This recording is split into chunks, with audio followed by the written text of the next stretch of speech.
2025 ஜனவரி முதல் மே வரை கோவையில் தமிழ்நாடு அரசால் அங்கீகரிக்கப்படாத ஒளிரும் விளக்குகளை பொருத்தி வாகனம் இயக்கிய 161 பேர் மீது கோவை மாநகர காவல்துறை அபராதம் விதித்துள்ளது.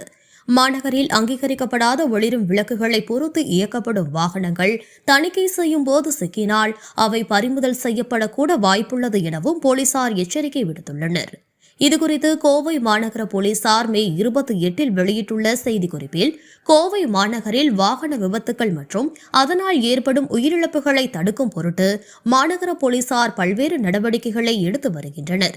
அதன்படி வாகனங்களின் முன்புறம், பின்புறம் மற்றும் பக்கவாட்டில் வாகன ஓட்டிகளுக்கும் சாலையை கடக்கும் பாதசாரிகளுக்கும் கண்கள் கூசும் வகையில் அங்கீகரிக்கப்படாத ஒளிரும் விளக்குகளை பொருத்தி அதனால் விபத்துக்களை ஏற்படுத்தும் விதமாக இயக்கப்படும் வாகனங்களின் மீது நடவடிக்கை எடுக்கப்பட்டு வருகிறது.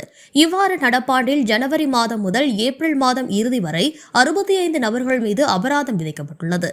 இதன் தொடர்ச்சியாக கோவை மாநகர போலீஸ் கமிஷனர் சரவணசுந்தர் அங்கீகரிக்கப்படாத ஒளிரும் விளக்குகளை பொருத்தி இயக்கும் வாகனங்களை கண்டுபிடிக்க சிறப்பு தணிக்கை செய்ய உத்தரவிட்டார். அதன் பேரில் கோவை மாநகரில் வாகன தணிக்கை செய்து விதிமுறைகளை மீறி ஒளி விளக்குகளை பொருத்தி இயக்கிய 96 வாகன டிரைவர்கள் மீது மே மாதத்தில் மோட்டார் வாகன சட்டப்படி அபராதம் விதிக்கப்பட்டுள்ளது. தமிழக அரசால் அங்கீகரிக்கப்படாத ஒளிரும் விளக்குகளை பொருத்தி வாகனம் இயக்கும் குற்றத்தை 2வது முறை புரிபவர்களின் வாகனங்களின் மீது அபராதம் விதிப்பதுடன் வாகனங்கள் பறிமுதல் செய்யப்படும் என்பதை வாகன ஓட்டிகளுக்கும் பொதுமக்களுக்கும் கோவை மாநகர போலீசார் சார்பில் தெரிவிக்கப்படுகிறது. இவ்வாறு அதில் கூறப்பட்டுள்ளது.